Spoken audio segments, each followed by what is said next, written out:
this is preparation for tomorrow's driving if you absolutely have to be out on the roads, because we do have some fog in the area. I want everybody to be very careful. Longview not seeing much, but we look at Tyler, it is a much different story. Check this out. You can barely see, a half mile in front of you, and yes, it is dark, obviously, and you can't see very far in the dark, but still messy driving conditions if somebody happens to have their brights on. Don't do that. Low beams all the way in fog, but once again, it is a little rough as far as those visibilities go this morning. So we are reduced, especially for areas along Highway 69 if you're traveling north and southbound from Jacksonville, Tyler, up into Mineola along the roadway. You're going to want to be very careful. And also if you're traveling from Athens to Palestine along State Highway 19, that's where we could also see a little bit of fog this morning. We will be in the 60s prior to the front arriving, and then rain chances will increase this evening immediately following the front. And then we're in the danger zone tonight because temperatures will start to fall to around freezing, and we could start to see that rain transition over to some freezing rain as we head into early tomorrow morning. Otherwise, temperatures are in the 50s area wide, a few 60s as well. You zoom out, that's where the cold air is. Amarillo, Lubbock in the 20s and 30s, and that line right there where the blues meet the greens, that is exactly where your front is. It is moving through the DFW area as we speak. There it is, and you can see behind this front we're starting to see some of the moisture from these disturbances for parts of the panhandle, and this will march into East Texas, probably arriving in our northwestern counties by late this morning. And because of this Arctic air, a lot of winter weather highlights are out. Winter weather advisories, winter storm warnings for most of the Lone Star State, and winter alerts for us here in East Texas. The northwest half of the area is now under a winter storm warning,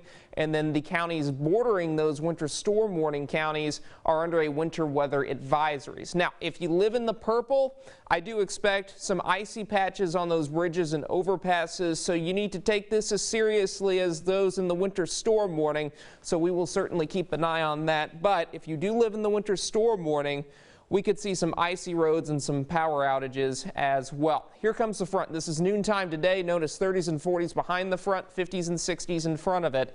And then as we head into this afternoon, 4 or 5 o'clock, temperatures still falling. No rain in the area yet. Rain does come forth as we go into about 9 o'clock. Initially, it's just rain because temperatures are above freezing. But look at that, Sulphur Springs, Mineola, below the freezing mark at that point.